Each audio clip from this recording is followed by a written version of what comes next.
Hey, this is Amber from 200fingerstoes.com, and I am going to talk to you a little bit about record keeping. So, are you swamped in paper? Are you not the most organized parent in the whole wide world? Then let's have a little discussion about the ways that we keep the paper typhoon at bay in our homeschool. So I have been homeschooling for a million years, and we have 10 kids.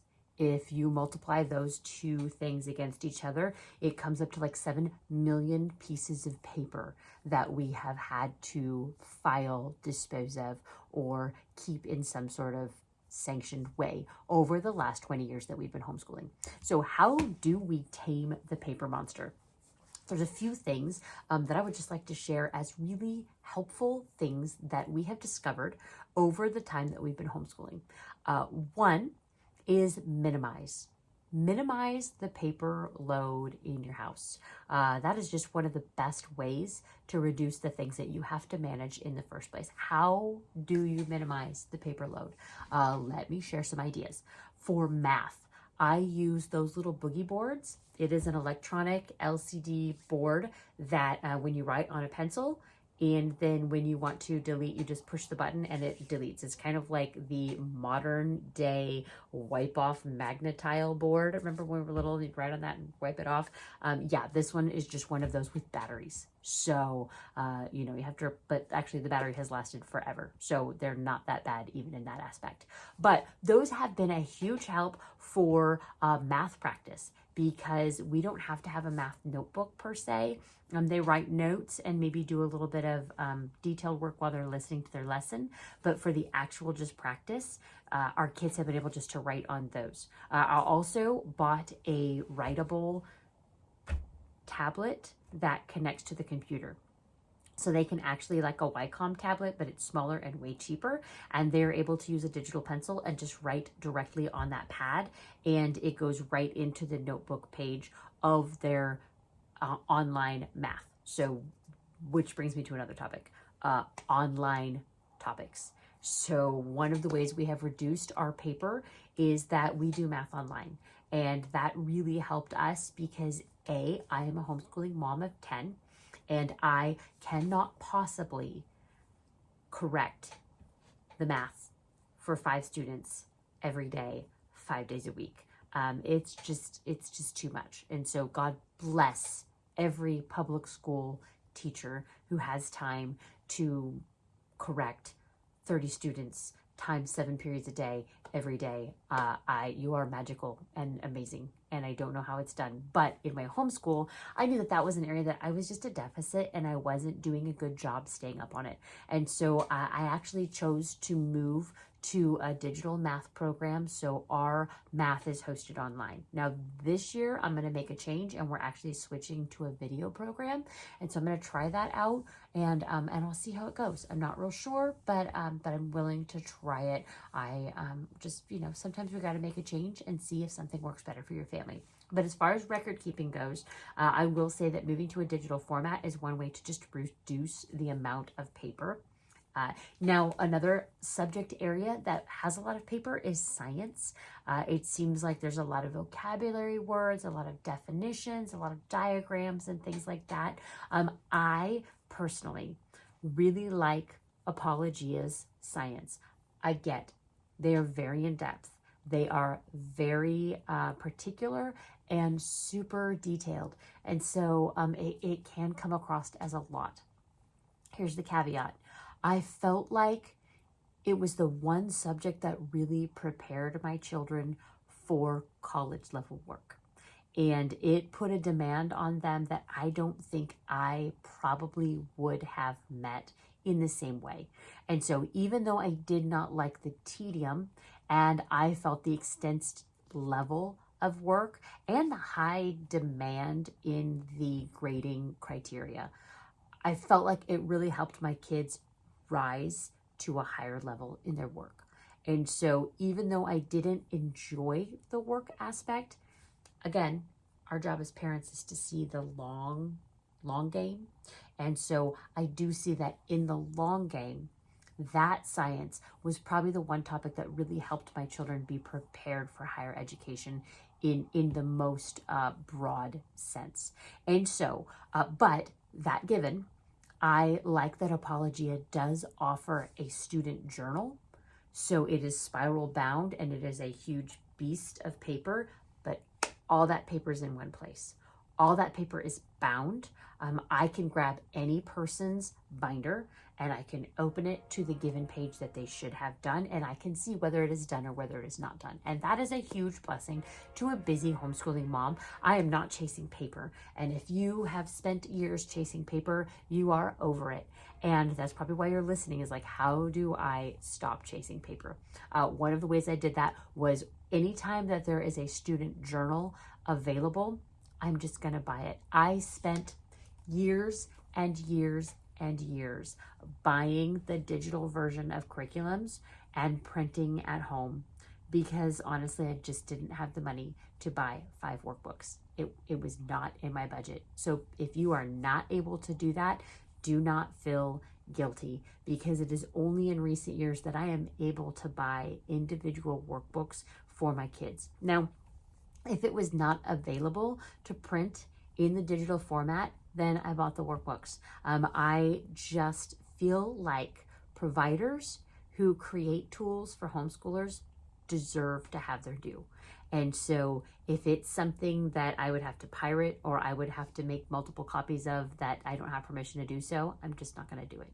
I feel like we need to honor that with our publishers, and that the people who create tools for us deserve their due. And so if you want to buy it used, if you want to find it cheaper that way, do so. But I just don't feel right about copying something that's not going to be copied. Now, most things that are created for homeschoolers, you have permission to copy those for multiple students within your family. And so I have not seen any that are not that generous to say if you have multiple students using the same book that you can make copies. But I'm talking about making multiple copies for multiple students every day. It was just tedious. And I felt like we lost more paper than we probably ever successfully got returned to us. And so now I feel like it's actually time and money better spent if I buy a decent quality workbook and we make the accountability that comes back and gets tracked and checked in on a regular basis so that it gets completed and we get our full value out of it. I think a lot of times we're hesitant to buy a workbook because we remember all the empty workbooks that we didn't follow up on and that maybe didn't get utilized well. So creating accountability is going to be the key to getting the highest value out of that item. And I think if we just make that a habit, then we can be really successful and we can get the most use out of those tools. So I will encourage, if there's a workbook available and it's within your means, I would purchase that and streamline that paper to be kept in one place. The third thing I have done is I have created a turn-in location. So if it is not in the turn-in bucket, it does not exist. I will have children ask me, hey, where's that Greek paper? I turned it in. I'll say, no, you did not turn it in because it is not in the turn-in bucket. You may have handed it to me randomly when I was walking through the kitchen in a delirious state looking for a cup of coffee, but I hadn't had coffee yet, so I have no idea where your paper is. Stop handing me things because I am irresponsible in the morning. I just am. I'm sorry. It's just a thing. But now with the turn-in bucket, they know the safest location to take their completed work is to put it in the turn-in bucket. And I happily find it. On Fridays, I go through it and make sure everybody's logged out for the week and everybody's completed all their requirements so that they can have their free time and enjoy their weekend and go to football games and do the things that they want to do and be free. And if they don't, then they just get to hang out with me at home, and that's fine too. So having a location where everything goes is going to help you not have to chase down everybody for their work. Your job is to create a location where work is turned in, and then you don't chase people down anymore. If it's not there on Friday at 4, they just get to hang out with you, and you just have like a special time cleaning out the pantry or scrubbing the fridge or doing something fantastically horrid so that they definitely remember next Friday that they don't really want to repeat that exercise. And be cheerful about it. I just try to be really happy and not a problem. And I feel like the less reactive I am about unfinished work and the more concrete I am about the consequences of it, the more peacefully we have resolved conflict in our house. So a lot of times it's just seeing a problem and then solving that problem in a creative way. So the paper avalanche is typically just an organization problem. And sometimes just creating a few consistent locations for things to be returned just solve a problem in a way that nagging and bugging people was really unpleasant. And all of a sudden that problem is now gone. So it's fantastic. Let's see. So record keeping also, maybe you have a digital place. I will encourage you this. If you have high school students, I would start keeping their transcript now. Even if you have a junior high student who is doing high school level work, I would begin notating that on a transcript form. You can find one online. HSLDA is a good source. Homeschool Iowa is a great source. Sunlight Curriculum has a download. You can download their free little booklet that's high school transcripts, and you can just print it, and it has some information about high school transcripts, and it has a little form you can just fill out. I think if you're a Homeschool Iowa member, you can get the fillable form, so you can just fill it online and keep it online. But there's tons of resources on there. I'm not going to make one because you can find it like at a click. And so I don't have one, but I just told you 3 places where you can get one. And so I encourage you to just grab a simple copy and keep it in your mom binder. Put it in your student's page and just start making a note on that. It doesn't have to be your formal one, but that way you have a document that's already begun. So you're not scrambling when your child graduates high school and you're trying to remember what we did 3 years ago. Because I know it sounds easy, but it's not that easy 3 years down the road. And so I encourage you for record keeping, if you have a digital online source, you just keep a file on each child. If you have to fill out paperwork for the school year for your state, I dual enroll in Iowa, and so I have to fill out a competent private instruction Form A, and I turn that into the school as part of my dual enrollment. So when I do that, I have to put in what we're studying for the year, our courses, and so I just print that and I just keep it for myself in a file. And that way I have a record of what we've done. I don't have to go back and find it. I just have it tucked away, really simple. And so you can make your life a lot easier by forecasting ahead the things that you're going to need. I always include the title, the year of publication, and the edition. That way, if you need to find it again, or if you need to keep a record of it, you have all of the important information, and the publisher. So again, the title, the edition, the year it was published, and then the publisher. And that way you have all the information that you need if somebody wants to find out about the book that you used.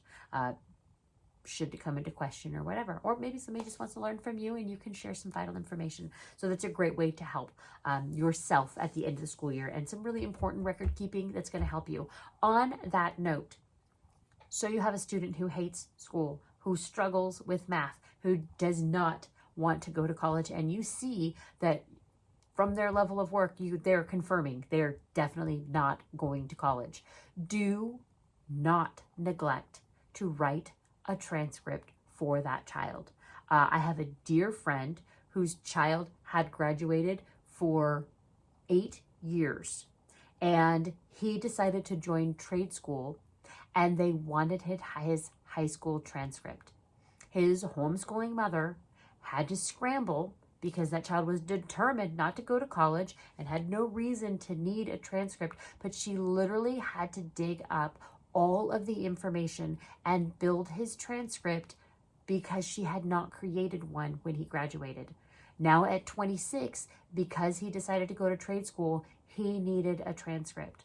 It will be much easier for you to just compile that as your child goes through high school, and then just print it up and keep it on a file. Keep a digital file on your computer, but keep a hard copy file in their records. I know I just have a hanging file, and I just have a file in that for each one of my students and my children, and I just keep their personal information, birth certificate, important papers, whatever, in there. And in that, I'm also going to keep their transcripts. And when they become an adult and get married and move out, I give them their file, but I'm going to also keep a copy of their transcript because I don't entirely trust them with their file. Okay. I just want to make sure that I have that portion covered because that's on me and that's my record that I was supposed to provide. And so I want to make sure that I have that done for them.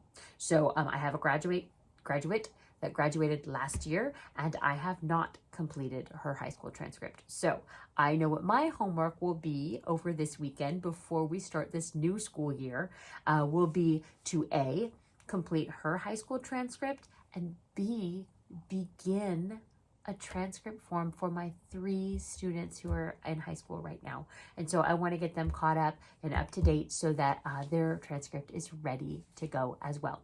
So that is just a few of the tips I have about keeping the paper typhoon at bay and just reducing the amount of papers you have to deal with on a day-to-day basis. One other tip I had is we do just a binder. So each child just has a binder. And then in that plastic sleeve in the front, I don't have one in front of me, but I just slid a piece of paper that had just a little line item for each thing they had to do. So it's like math, science, reading, social studies, chores, and just a little box. And then because it was behind that plastic sleeve, every day I had them just check off on that list, or at least just technically look at it and keep track. But instead of printing a schedule page each day, it just helped us to have that simple wipe off page. And again, reduced paper that I had to print. Oftentimes I was having to print in the morning and it just was becoming something that stalled out our day and didn't help kids move forward. And so anytime I see something that's causing us a hiccup or causing us a delay where children are A, losing interest, or B, moving on to something else because I wasn't ready, I'm going to find a way to solve that problem so that it doesn't keep occurring. So, again, look at creative ways to solve maybe your record keeping problems as well. So if you have any questions, again, I am Amber at 200fingersandtoes.com, and I look forward to talking to you in the future episodes of the In Due Season podcast. Thank you.